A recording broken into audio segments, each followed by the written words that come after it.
af Godmorgen Danmark, der har vi selvfølgelig også en masse gæster klar til dig. Og mens der selvfølgelig er nogle mennesker, der drømmer om at stå på sådan en Music Awards scene og sige tak til alle dem, der hjalp mig, jamen, så er der andre, der drømmer om at rejse ud i verden og få så meget eventyr ud af verden som overhovedet muligt. Og det gælder i allerhøjeste grad min næste gæst, så godmorgen og velkommen til dig, John Andersen. Tak. Du er aktuel med den her bog, der hedder Silkevejen på motorcykel, og det fortæller jo noget om, hvad det er for et eventyr, du sådan senest har været ude på. Ja. Prøv at fortælle først, altså, hvad er det allervigtigste, det bedste råd, du kan give til en, der gerne vil på eventyr? Det er at have god tid og rejse ud uden en returbillet eller en fast dato, hvor man skal være hjemme. Fordi har man det, så når man ikke at opleve eventyret. Man skal have elastik i tiden. Man skal være parat til at give sig hen til det sted, man er. De mennesker, man møder. Det er eventyret. På den her tur, der har du rejst langs den gamle silkerute. Du har rejst fra Istanbul i Tyrkiet til Xi'an i Kina og tilbage gennem Rusland. Det er en rejse på 35.000 kilometer, du har været ude på. Ene mand på en lille motorcykel. En lille Honda, ja. Du besluttede dig for at tage den her rejse, da du var 71 år gammel, du er 72 år nu. Hvad fik dig til at tænke, John, det kunne være Silkevejen, det var næste tur? Det er sådan, når jeg er ude at rejse, så inden jeg kommer hjem, så planlægger jeg til næste rejse, fordi så er jeg sikker på at komme afsted. Og 2 år tidligere var jeg i Mongoliet, kørte hen over de der vidunderlige grønne stepper, boede hos mongolerne, hestenomaderne ude på stepperne.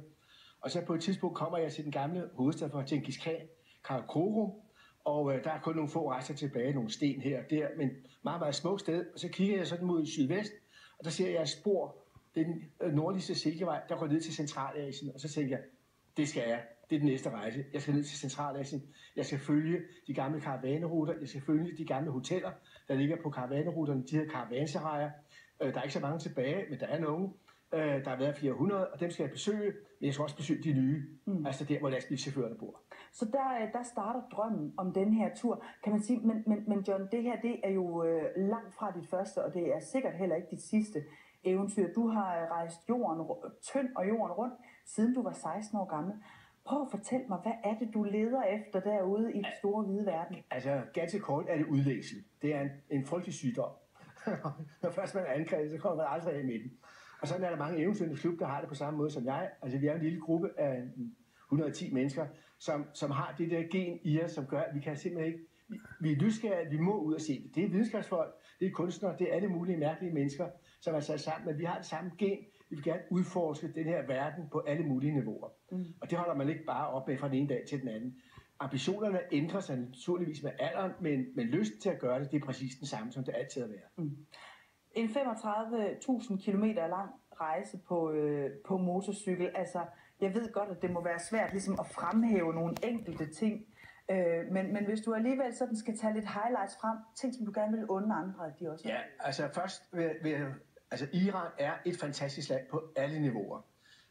Det er jo ikke lige sagen at snakke om Iran i de her tider. Der sker dog nogle oplysninger, det ved vi også godt.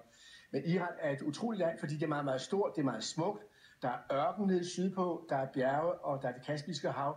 Og der er en kultur, altså først og fremmest den gamle perserkultur, der skinner igennem over hele landet. Og så er der nogle fuldstændig vidunderlige mennesker, som åbner dørene for en fremmed, når man kommer på en motorcykel, eller man møder dem på gaderne og har brug for hjælp, så åbner de dørene og siger, kom hjem og bo hos os. Vi vil gerne tale med dig. Vi vil gerne invitere dig ind. Og det er akademikere. Jeg boede hos veluddannede, ret rige, uddannede folk, og jeg boede hos de fattigste mennesker, og alle er umådeligt hjælpsomme og flinke i Iran.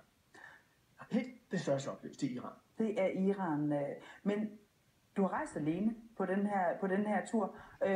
Du er ikke 25 længere, du er oppe i alderen. Altså, hvilke udfordringer er sådan de vigtigste at tage hånd om på sådan en enmandstur gennem verden? Altså, man skal møde mennesker med åbent sind. Det er helt afgørende. Og så skal man selvfølgelig også være klar over, at der er problemer mange steder, og man skal bare ikke rende ind i dem. Jeg var i Kairo, da der var demonstrationer i forbindelse med det arabiske forår, og jeg var ikke inde i centralt Kairo for at se de der demonstrationer. Man skal ikke rende ind i sådan nogle ting.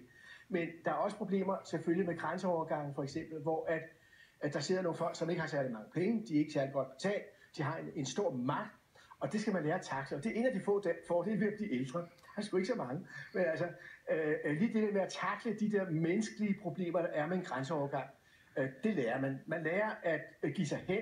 God tid, når man kommer til en grænseovergang. Og gud, jeg er hele dagen, jeg kan vente i 6 timer på at få mine 3 stempler i passet. Det spiller ingen rolle. Man skal også lære alt det der med at betale under bordet, og hvordan skal man klare det. Man skal have fremmede valuta i pungen, som man kan betale med, altså bulgarske penge, som ikke er noget værd, eller noget andet.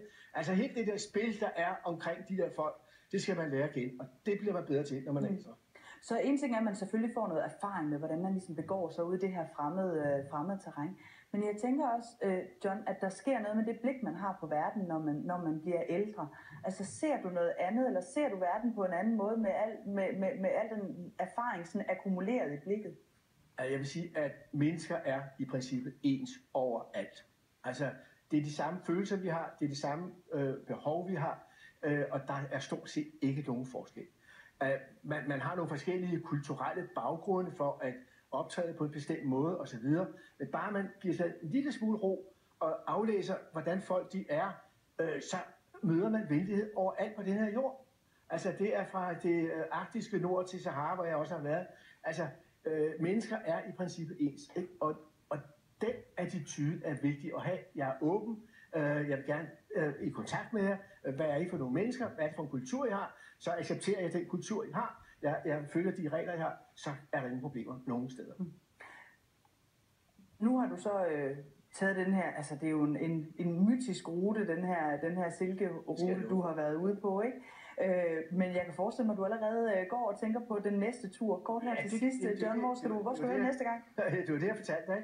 Det var fordi, da jeg kom fra Centralasien og kører op nordpå mod Sibirien, så opdager jeg, at lyset ændrer sig. Og så kommer jeg op på 55 nordlig bredde, og så pludselig kan jeg se, hvad søren, det er det samme lys, der er lige syd for Göteborg, altså. Der står solen i samme højde. Og så kommer der birketræer, og birketræerne bliver højere og højere, og så drejer jeg sådan til vest, og så skal jeg køre 7.000 km lige ud, og så skal jeg bare køre til Skandinavien, ikke? Og mens jeg kører der i Sibirien, så tænker jeg naturligvis, hvad nu? Altså, nu er jeg en ældre herre. Hvad kan jeg nå? Hvad vil jeg gerne? Hvor lang tid har jeg igen? Og der tænker jeg på Vitus Bering. Jamen, tænk engang. Ham der over fra Horsens, som var en lille sømand, som kommer ind og bliver søofficer. Han bliver hyret af Peter den Store til at kortlægge hele Sibirien og Kamchatka, og han finder Alaska, og hans navn står deroppe i strædet, Beringstrædet. Den eneste dansker, der har et navn på verdenskortet, det er Vitus Bering. Beringstrædet, det er næste destination. Den historie skal jeg skrive. Jeg glæder mig til at læse den, John Andersen. God tur, og tak fordi du kom på besøg. Det var godt. Nu skal vi et smut op i køkkenet, hvor vi i dag i Godmorgen Danmark kommer til at gå en lille smule kemisk.